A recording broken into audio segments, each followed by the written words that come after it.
धरती पर सभी को यही लगता है कि मेरे जीवन में जो दुख है ऐसा किसी और के जीवन में नहीं है। आज की यह कहानी आपको बताएगी कि इस दुनिया के सबसे सुखी व्यक्ति आप ही हैं। सही कहा है किसी ने, जिसके जीवन में संतोष नहीं वह जिंदगी में कभी भी खुश नहीं रह सकता। उसको बेचैनी रहती है, उसको कितना भी दे दो उसका मन कभी भी खुश नहीं हो सकता। दोस्तों, एक समय की बात है, एक गांव में एक लड़की रहती थी। वह लड़की सुंदर नहीं थी और उसका कोई भी नहीं था। वह अकेले ही रहा करती थी। वह खुद ही मेहनत करती और अपने लिए 2 वक्त की रोटी का प्रबंध किया करती। यूं तो उसे 2 वक्त की रोटी मिल ही जाया करती थी, लेकिन फिर भी वह अपने आप से खुश नहीं थी। उसे दुनिया में सभी लोग सुखी नजर आते थे, सभी लोग खुशहाल नजर आते थे। का जीवन देखकर वह खुद को कोसा करती, खुद को तरह तरह की बातें कहती। वह कहती थी, हे ईश्वर, आपने सभी को खुशहाल बनाया है, सभी को सुख दिया है, सभी को सुंदर बनाया है, तो मुझे क्यों नहीं? आखिर मैंने किया क्या था? आखिर मेरी गलती क्या थी? मैं जानती हूं आप मुझसे कोई बदला ले रहे हैं। इसी प्रकार एक दिन वह अपने आप से नाराज होकर, निराश होकर एक पेड़ के नीचे बैठी हुई थी और रो रही थी। तभी वहां से एक बौद्ध भिक्षु गुजर रहे थे। उन्होंने जब उस लड़की को रोते हुए देखा तो वह उसके पास गए और उन्होंने उस लड़की से कहा, पुत्री, क्या बात है, तुम क्यों रो रही हो? इसका जवाब देते हुए वह लड़की उन बौद्ध भिक्षु से कहती है, हे गुरु, मुझे कोई प्यार नहीं करता, मुझे कोई पसंद नहीं करता, क्योंकि मैं काली हूं, मैं सुंदर नहीं हूं और मेरे रंग को लेकर लोग मेरा मजाक बनाते हैं। मेरा कोई नहीं, मेरे पास तो धन भी नहीं है। इस दुनिया में हर कोई सुखी है, हर किसी के पास सब कुछ है, हर कोई अपना जीवन खुशहाली से जी रहा है, सभी के पास सब कुछ है, तो मेरे पास क्यों नहीं? आखिर मैंने क्या किया था? आखिर इसमें मेरा क्या कसूर है? क्या मुझे सुखी होने का हक नहीं? क्या मुझे अपना जीवन खुशहाली से जीने का हक नहीं? उन बौद्ध भिक्षु ने उस लड़की की सारी बातें ध्यानपूर्वक सुनी और उसके बाद वह उस लड़की से कहते हैं, पुत्री, अगर तुम मुझे उस व्यक्ति से मिलवा दो जो अपने जीवन में सुखी हो, तो मैं तुम्हें एक ऐसी चीज दूंगा जिससे तुम सुंदर और सुखी दोनों बन जाओगी। उन बौद्ध भिक्षु के मुख से यह सुनकर वह लड़की बहुत प्रसन्न हुई और तुरंत ही उन बौद्ध भिक्षु से कहती हैं, क्या सचमुच ऐसा हो सकता है? इस पर वह बौद्ध भिक्षु उस लड़की से कहते हैं, हां, यह अवश्य ही हो सकता है। तभी वह लड़की उन बौद्ध भिक्षु से कहती है, हे गुरु, यदि यह सचमुच संभव है तो मैं एक ऐसे आदमी को जानती हूं जो बहुत सुखी है। मैं उसे अभी लेकर आती हूं, आप मेरा यहीं पर इंतजार करना। इस पर वह बौद्ध भिक्षु उस लड़की से कहते, जब तक तुम वापस नहीं लौटोगी मैं तुम्हारा यहीं पर इंतजार करूंगा। इतना कहकर वह लड़की वहां से भागी अपने मालिक के पास पहुंची, जो कि एक किसान था। उसने किसान से कहा, मालिक, आप मेरे साथ चलिए, मुझे एक बौद्ध भिक्षु मिले हैं जिन्हें मैं आपसे मिलवा चाहती हूं। उन्होंने कहा है कि अगर मैं एक ऐसे सुखी व्यक्ति को उनके पास ले जाऊंगी तो वह मुझे सुंदर और सुखी दोनों बना देंगे। उस लड़की की आवाज सुनकर वह किसान दुखी होकर उस लड़की से कहता है, मैं तुम्हें कहां से सुखी लगता हूं? इस पर वह लड़की उस किसान से कहती है, मालिक, आपके पास तो सब कुछ है, आपके पास तो घर है, अच्छा खाने के लिए है, रहने के लिए अच्छा मकान है, आपका अपना परिवार है, और तो और आपके पास धन भी है, तो आप दुखी कैसे हो सकते हो? इस पर वह किसान जवाब देते हुए कहता है, अरे मूर्ख, मेरी फसल अच्छी नहीं हो रही, इसलिए उसके दाम भी अच्छे नहीं मिल रहे और राजा को लगान भी देनी है। मेरे पास तो अब इतने पैसे भी नहीं है कि मैं फिर से अच्छे किस्म के बीज खरीद सकूं, और इस बार बरसात में मेरी सारी की सारी फसल भी खराब हो गई थी। अब तो मेरे हालात और अधिक खराब हो चुके हैं और ऐसे हालातों में मैं सुखी कैसे रह सकता हूं? जाओ, किसी और को ढूंढ लो जो सचमुच में सुखी हो। इस पर वह लड़की अपने मालिक से कहती है, मालिक, तो आप ही बताइए, आपके हिसाब से कौन सबसे ज्यादा सुखी है जिसे मैं अपने साथ ले जा सकूं? इस पर वह किसान कुछ देर से विचार कर उस लड़की से कहता है, मुझे लगता है कि व्यापारी बहुत सुखी है। उन्हें ना तो फसल उगाने की चिंता है और ना ही फसलों की देखरेख करने की। उन्हें तो बस फसल खरीदनी होती है और वह उसे कहीं से भी खरीद सकते हैं, और तो और वे अन्य चीजों का भी व्यापार करते हैं जिनका मौसम से कोई लेना देना नहीं होता, और वे लोग हमसे कहीं ज्यादा अधिक धन भी कमाते हैं। लोग उनका आदर्श सम्मान भी करते हैं। मुझे तो लगता है कि वही सबसे सुखी है, तुम उन्हीं के पास जाओ।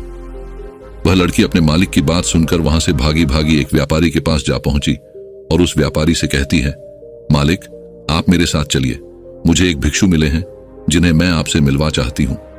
उन्होंने कहा है कि किसी ऐसे सुखी व्यक्ति को ले आओ जो सचमुच सुखी हो, और उसके बाद वह मुझे एक ऐसी चीज देंगे जिससे मैं सुंदर और सुखी दोनों हो जाऊंगी। उस लड़की की बात सुनकर वह व्यापारी दुख भरे शब्दों में उस लड़की से कहता है, अरे हमारे जीवन में कहां सुख है? चारों ओर से तो हमें दुख नहीं घेर रखा है। चोर लुटेरे, हमें सबका ध्यान रखना पड़ता है। व्यापार में अब भी बहुत घाटा भी चल रहा है, और तो और राजा हमसे अतिरिक्त कर्ज भी वसूल रहे हैं, जिससे व्यापार करने में बहुत दिक्कत आने लगी है। हमें सुरक्षा भी नहीं मिल पा रही। जीवन पर हमेशा कोई ना कोई संकट मंडराता ही रहता है। मुझे तो ऐसा लगता है कि मुझसे दुखी इस दुनिया में और कोई नहीं। इस पर वह लड़की उस व्यापारी से कहती है, परंतु मालिक, आपके पास तो इतना धन है, आपके पास इतनी जमीन जायदाद है, आपके पास इतना अन्न है रहने के लिए, इतना बड़ा मकान और खाने पीने के लिए हर प्रकार की सुविधा आए हैं, इसके बाद भी आप दुखी हैं। यह बहुत अजीब सी बात है। मुझे तो लगता था कि आप बहुत सुखी होंगे। खैर, कोई बात नहीं। कृपया करके मुझे कोई ऐसा व्यक्ति बताइए जो आपके हिसाब से बहुत सुखी हो, जिससे मैं उन बौद्ध भिक्षु के पास ले जा सकूं। इस पर वह व्यापारी कुछ देर सोच विचार कर उस लड़की से कहता है, मुझे लगता है कि राज्य के अधिकारी बहुत सुखी हैं। वह सीधा राजा से संबंध रखते हैं, उनके पास अधिकार है, और वह धनवान भी है। वह चोर लुटेरे और डकैतों से भी नहीं डरते, और वही लोग हमसे धन भी वसूलते हैं, और हमें उनके सामने उनके आदर में झुकना ही पड़ता है, और सभी लोग उनका बहुत मान सम्मान भी करते हैं। मुझे नहीं लगता कि उनके जीवन में कोई भी दुख होगा, और मुझे लगता है कि वही सबसे सुखी है। काश मैं भी राजा का एक अधिकारी होता, तो मैं भी अपना जीवन आराम से बिता रहा होता। इस पर वह लड़की उस व्यापारी से कहती है, मालिक, क्या आप किसी अधिकारी को जानते हैं? क्या आप मुझे उनसे मिलवा सकते हैं? मैं उन्हें अपने साथ ले जाऊंगी। अगर वह सबसे सुखी हुए तो इसके बाद मुझे वह बौद्ध भिक्षु कुछ ऐसी चीज मुझे देंगे जिससे मैं भी सुंदर और सुखी हो जाऊंगी। बताइए ना, आप मुझे किसी अधिकारी से मिलवा सकते हैं। मैं आपकी बहुत आभारी रहूंगी। व्यापारी को उस लड़की पर दया आ गई। उसने उस लड़की को एक अधिकारी से मिलवा ही दिया जिसे वह व्यापारी जानता था। लड़की ने अधिकारी से मिलने के बाद उस अधिकारी से कहा, मालिक, आप मेरे साथ चलिए। मुझे एक भिक्षुक मिले हैं जिन्हें मैं आपसे मिलवा चाहती हूं। उन्होंने मुझसे कहा है कि अगर मैं एक सुखी व्यक्ति को उनसे मिलवा दूंगी तो वह मुझे एक ऐसी चीज देंगे जिससे मैं सुंदर और सुखी दोनों हो जाऊंगी। इस पर वह अधिकारी उस लड़की से कहता है, तुम्हें किसने कह दिया कि मैं सुखी हूं? अरे, मेरे जैसा दुखी व्यक्ति तो इस दुनिया में और कोई नहीं होगा। तुम्हें नहीं पता, लेकिन हम पर कितना दबाव होता है, हमारे ऊपर कितनी जिम्मेदारियां होती हैं। हमें हर एक आदेश को पूरा करना होता है, और वह आदेश भी इतनी आसानी से पूरे नहीं होते। उनके लिए हमें कितनी मुश्किलें उठानी पड़ती हैं, कितनी दिक्कतों का सामना करना पड़ता है। राजा कुछ भी आदेश पारित कर देते हैं और उसे हमें लागू करना पड़ता है। जनता का गुस्सा और तरह तरह की मुश्किलें, सभी परिणाम हमें ही झेलने पड़ते हैं। और तुम्हें लगता है कि मैं सुखी हूं, ऐसा कुछ भी नहीं है। अगर वह भिक्षुक तुम्हें सुखी कर दे तो तुम उसे मुझे भी मिलवा। मैं भी तो सुखी होना चाहता हूं। मुझे भी अपना जीवन खुशहाली से बिताना है। भला अधिकारी बनकर मुझे क्या मिला? रोज रोज की तरह तरह की तनाव। इस पर वह लड़की आश्चर्य से उस अधिकारी से कहती है, मालिक, जहां तक मैं सोचती थी कि आप सबसे सुखी हैं, लेकिन आप भी सुखी नहीं लग रहे। परंतु आपको क्या लगता है, इस दुनिया में कोई ऐसा व्यक्ति है जो सबसे सुखी होगा? क्या आप मुझे बता सकते हैं? मैं आपकी बहुत बहुत आभारी रहूंगी। उस लड़की की सारी बातें सुनने के बाद उस अधिकारी को उस लड़की पर दया आ गई। उस अधिकारी ने उस लड़की से कहा, देखो, मुझे तो ऐसा लगता है कि इस पूरे राज्य में केवल एकमात्र व्यक्ति ही सुखी है, और वह है इस राज्य का राजा। मुझे तो केवल वही सुखी लगते हैं। उन्हें किसी की सुननी नहीं पड़ती। वह नियम बनाते हैं, आदेश देते हैं, सुरक्षा से घेरे रहते हैं, और सब उनके सामने झुकते भी हैं। न उन्हें धन की कमी है और न जमीन जायदाद की। सारी धरती को उन्होंने जीत लिया है। वह सबके मालिक है, और सबसे उच्च वही है जो एकमात्र सुखी व्यक्ति है। काश मैं भी किसी राजा के घर पर जन्मा होता तो आज मैं भी बहुत सुखी होता। उस अधिकारी की यह सारी बातें सुनकर वह लड़की उस अधिकारी से कहती है, मालिक, आपसे एक विनती है। क्या आप मुझे एक बार राजा से मिलवा सकते हैं? कृपया कीजिए, आपका बहुत एहसान होगा। बस एक बार राजा से मिलना है। मैं उनसे कुछ पूछना चाहती हूं। लड़की का चेहरा देखकर अधिकारी को लड़की पर दया आ गई। उसने कहा, चलो ठीक है, मैं अभी राज दरबार ही जा रहा हूं। एक काम करो, भी मेरे साथ ही चलो और वहां पर राजा से जो पूछना है तो पूछ लेना। इतना कहकर वह अधिकारी उस लड़की को राज दरबार ले गया। राज दरबार में पहुंचने के बाद अधिकारी की विनती करने पर राजा उस लड़की की बात सुनने के लिए तैयार हो गए और उस लड़की को राज दरबार में बुलाया गया। राजा ने उस लड़की से कहा, बेटी, तुम अपनी बात निडर होकर कहो, तुम्हें क्या कहना है, तुम मुझसे क्या पूछने आई हो। इस पर वह लड़की थोड़ा घबराते हुए, थोड़ा डरते हुए राजा से कहती है, हे राजन, मैं एक संपूर्ण सुखी व्यक्ति को ढूंढ रही हूं। मुझे एक भिक्षुक मिले हैं और उन्होंने मुझसे कहा है कि यदि तुम कोई ऐसा सुखी व्यक्ति मुझसे मिलवा दो तो मैं तुम्हें एक ऐसी चीज दूंगा जिससे तुम सुंदर और सुखी दोनों हो जाओगी। काफी लोगों से मिलने के बाद मुझे यह पता चला कि आप ही हैं जो इस दुनिया में एकमात्र सुखी व्यक्ति है। तो क्या आप मेरे साथ उस भिक्षु से मिलने चलेंगे? आपका बड़ा एहसान होगा। राजा उस लड़की की बात ध्यानपूर्वक सुनता है और उसके बाद जोर जोर से हंसने लगता है और उस लड़की से कहता है, अच्छा, सबकी तरह तुम्हें भी लगता है कि मैं इस दुनिया का सबसे सुखी व्यक्ति हूं, लेकिन यदि कोई मुझसे पूछे इस दुनिया में सबसे दुखी व्यक्ति कौन है तो वह मैं ही हूं। मेरे पास नींद नहीं है, मेरे पास आराम नहीं है, मैं आराम से सो नहीं पाता। अंगरक्षक हमेशा मेरे आसपास रहते हैं, उनके बिना मैं अकेले कहीं जा भी नहीं सकता। जरा से आहट होती है तो नींद टूट जाती है। डर हमेशा लगा रहता है क्योंकि मेरे दुश्मन मेरे घर में ही रहते हैं, जिनका मुझे पता तक नहीं कौन कब और कहां से मुझ पर वार कर दे, कोई नहीं कह सकता। यहां बैठे सभी लोग मेरे दुश्मन ही तो हैं, वे सभी मेरे शत्रु हैं। यहां पर बैठा हर एक व्यक्ति मेरे राज दरबार का ही है, किंतु मुझे सब पर शक करना पड़ता है। हर एक सांस मुझे भारी मालूम पड़ती है। इतने बड़े राज्य की जिम्मेदारी उठाना इतना आसान नहीं। तुम्हें लगता होगा कि राजा के पास तो सभी ऐशो आराम है, धन है, दौलत है, जमीन जायदाद है, उनके पास किसी चीज की कोई कमी नहीं है और इस हिसाब से तो उन्हें सुखी होना ही चाहिए। किंतु मैं तुम्हें बता दूं कि यह सब सुख नहीं देते। इस पर वह लड़की राजा से कहती है राजन, क्षमा कीजिएगा, परंतु यदि सुख धन दौलत नहीं देती, राज्य नहीं देता, जमीन जायदाद नहीं देती, ऐशो आराम नहीं देता, तो क्या हुआ? कम से कम सुंदरता तो सुख देती है। इस पर वह राजा एक बार फिर मुस्कुराते हुए उस लड़की से कहता है, रील्स देखने में दिन के कितने घंटे चले जाते हैं?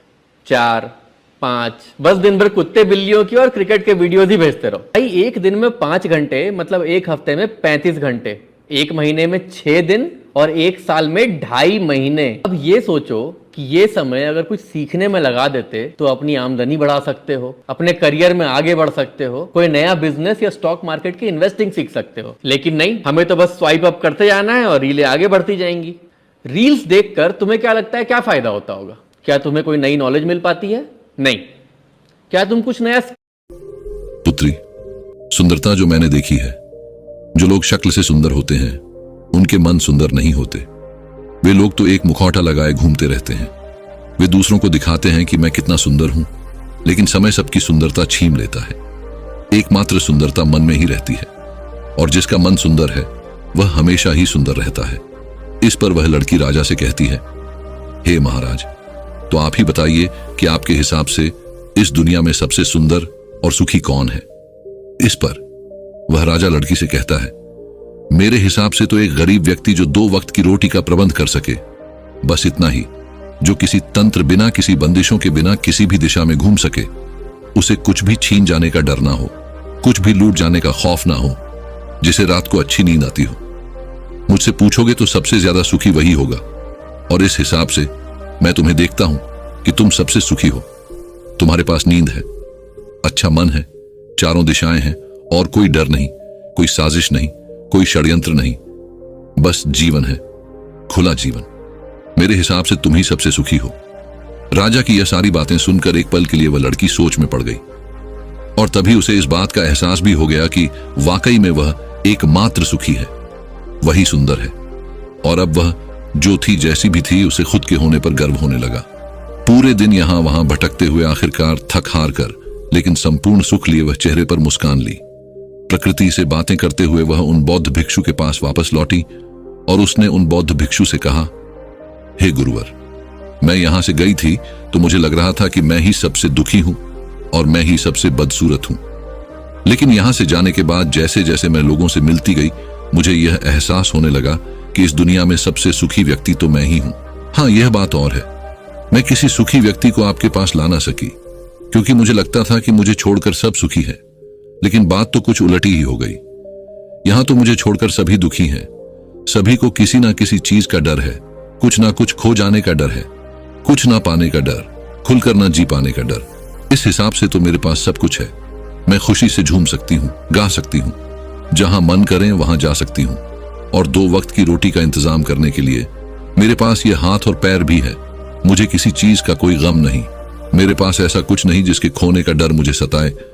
इस पर वह बौद्ध भिक्षुक उस लड़की से कहते हैं, पुत्री, आखिरकार तुम्हें वह सुंदरता और सुख मिल ही गया। अब से तुम सुंदर और सुखी हो। यह कहकर वह बौद्ध भिक्षुक वापस अपने आश्रम लौट गए, और वह लड़की भी अब जान चुकी थी कि वही सबसे सुंदर और सुखी है। अब उसे किसी बात का कोई गम नहीं था। वह कभी अपने आप को अपकोष नहीं करती थी, बल्कि वह अपने आप में हमेशा खुश रहती थी, हमेशा मस्त रहती थी। दोस्तों, हमें भी ऐसा ही लगता है कि हमारे पास कुछ नहीं और सामने वाले के पास सब कुछ है। वह कितना सुखी है, उसके पास हर चीज है, हर ऐशो आराम है, हर सुविधाएं हैं। किंतु ऐसा है नहीं। यह केवल आपके देखने का नजरिया है। असली सुख तो आपके पास ही है, और वह है संतुष्टि। यदि आप अपने आप से संतुष्ट हैं, आपके पास जो कुछ भी है उसमें यदि आप खुश हैं, तो आपको कोई भी गम डरा नहीं सकता, आपको कोई भी दुख परेशान नहीं कर सकता। किंतु हमारी सबसे बड़ी तकलीफ यही है कि हम खुद को नहीं बल्कि दूसरों को ज्यादा देखते हैं। दूसरों से हम ज्यादा प्रेरित होते हैं, और उनकी खुशी देखकर हमारे भीतर ईर्ष्या का भाव उत्पन्न होने लगता है। हमें तकलीफ होती है कि उनके पास इतना सुख कैसे है और हम कितने दुखी क्यों हैं। हम केवल उनकी तरफ ही नजर गड़ाए हुए हैं। हमने तो अपने पास देखा ही नहीं हमारे पास क्या है। हम उस पर कभी ध्यान नहीं देते, बल्कि हम तो हमेशा इस पर ध्यान देते हैं कि हमारे पास क्या नहीं है।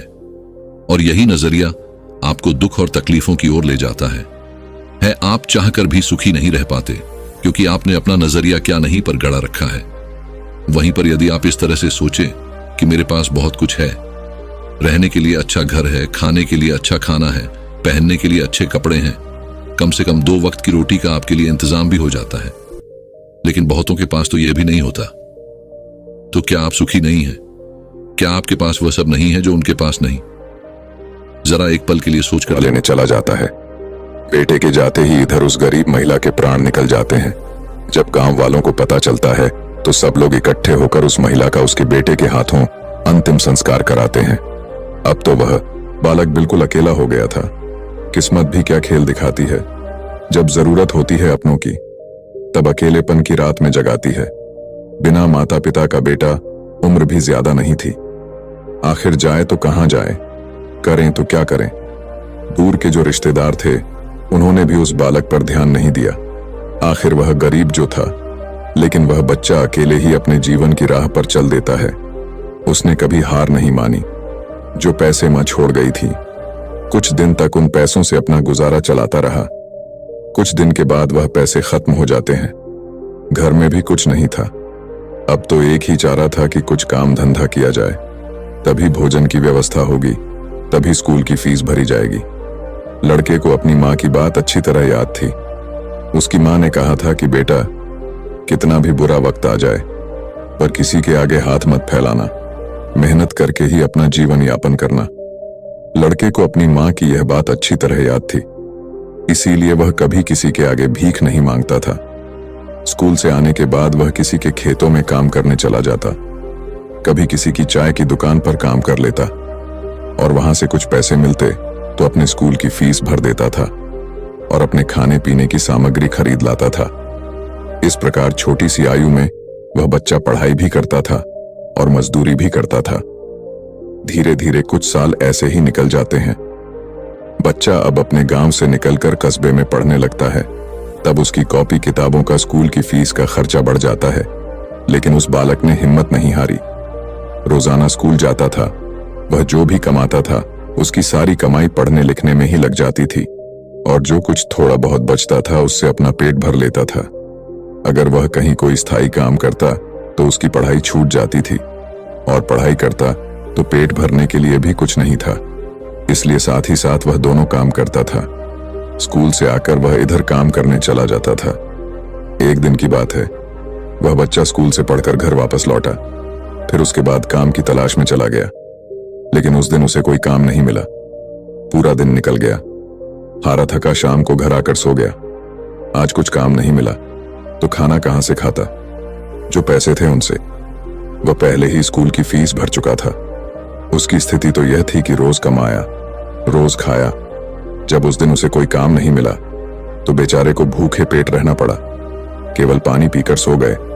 अब सुबह भूखा ही स्कूल चला जाता है, और स्कूल की छुट्टी के बाद जब घर आता है तो फिर किसी काम की तलाश में निकल पड़ता है। सोचता है कल नहीं मिला, लेकिन आज मुझे कोई ना कोई काम जरूर मिल जाएगा। लेकिन दुर्भाग्य ने उसका पीछा नहीं छोड़ा। उस दिन भी उसे कोई काम नहीं मिला। आज उसे फिर भूखा पेट सोना पड़ा। भूख अब उसे ज्यादा परेशान कर रही थी। तो एक बार को उसके दिमाग में आता है कि भूखे पेट तो पड़ा भी नहीं जाता। अब तो मैं किसी से कुछ मांग कर खा लेता हूं। पर मां ने मरते वक्त उससे कहा था कि बेटा कभी भीख मांग कर मत खाना, हमेशा कमा कर खाना। लड़का भी बड़ा स्वाभिमानी था। किसी से मांगने की उसकी हिम्मत नहीं हुई। सोचता था चाहे कुछ भी हो जाए, पर भीख मांग करके नहीं खाऊंगा। अगर मैंने भीख मांगना शुरू कर दिया तो लोग बैठकर सोचने लगता है कि अगर इस समय मुझे भोजन नहीं मिला तो मेरे प्राण निकल जाएंगे। मुझे कुछ ना कुछ तो करना ही पड़ेगा। अब एक बार फिर से उसके मन में भीख मांगने का विचार आता है, लेकिन उसकी अंतरात्मा फिर कर देती है कि तू गरीब है, भिखारी नहीं भीख मांगेगा तो फिर भीख मांगने की आदत पड़ जाएगी और तू भिखारी बन जाएगा। काफी देर तक लड़का इन्हीं प्रश्नों में उलझा रहता है। फिर उसके दिमाग में आया कि भीख मांगना अलग बात है और मदद मांगना अलग बात है। मैं किसी से भीख नहीं मांगूंगा, पर मदद तो मांग सकता हूं। भीख मांगना तो वह है जो मांगकर फिर लौटाया नहीं जाता, पर मदद मांगना वह है जो आप कभी भी लौटा सकते हो। लड़के ने सोचा कि मैं आज किसी से मदद मांग लेता हूं, जब मुझे काम मिल जाएगा तो मैं लौटा दूंगा। अब लड़का वहां से चलता है तो उसे गांव के बाहर एक बड़ा सा घर दिखाई देता है। लड़का उस द्वार पर जाकर द्वार को खटखटा है। तब घर के अंदर से एक महिला निकलती है। महिला ने द्वार पर देखा कि एक 15 वर्ष का बड़ा ही उदास सा मासूम सा लड़का खड़ा है। पहले तो वह महिला उस लड़के से पूछती है कि बेटा तुमने दरवाजा क्यों बजाया, क्या कुछ काम है? लड़का दोनों हाथ जोड़कर कहता है, माँ जी मैंने दोपहर के समय आपको तकलीफ दी, इसके लिए क्षमा चाहता हूं। तब वह महिला पूछती है, बेटा क्या तुम्हें कुछ चाहिए? मैं तुम्हारी क्या मदद कर सकती हूं? वह महिला भी एक बच्चे की मां थी, इसलिए ममता का भाव उसके शब्दों में था। उस महिला के पूछने पर एक बार तो लड़के के मन में यह आया कि चलो इन माँ जी से मैं कह ही देता हूं कि मैं 2-3 दिन से भूखा हूं और भोजन ना मिलने के कारण बहुत परेशान हूं। लेकिन उसके स्वाभिमान ने उसे रोक लिया और वह भोजन की जगह पानी मांग बैठा। कहने लगा, माँ जी मुझे बहुत जोर की प्यास लगी थी, इसीलिए दरवाजा खटखटाया था। क्या एक गिलास पानी मिल सकता है?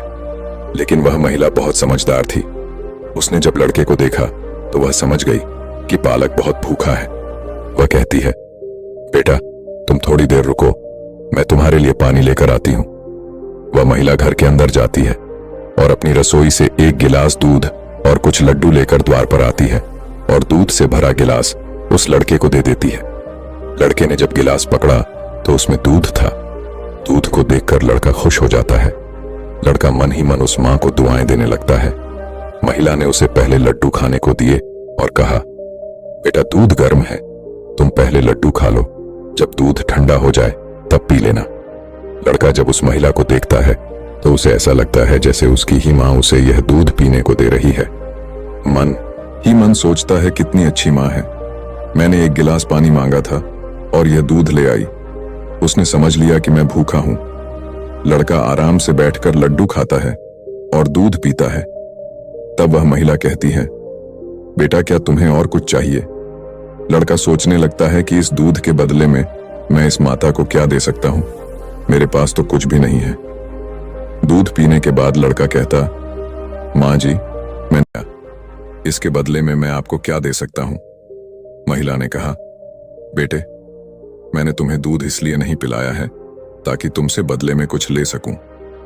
महिला कहने लगी, बेटा तुम्हारा चेहरा देखकर लग रहा था कि तुम बहुत भूखे हो, तो मैंने सोचा कि पानी की जगह दूध ही पिला देती हूं, इसलिए मैं तुम्हारे लिए दूध ले आई। लड़के ने फिर कहा, नहीं माँ जी, आप इसके बदले में मुझसे जरूर कुछ मांगिए, मैं आपको अपनी हैसियत के हिसाब से कुछ जरूर दूंगा। लड़के की बात सुनकर महिला सोचती है, यह लड़का बड़ा स्वाभिमानी है।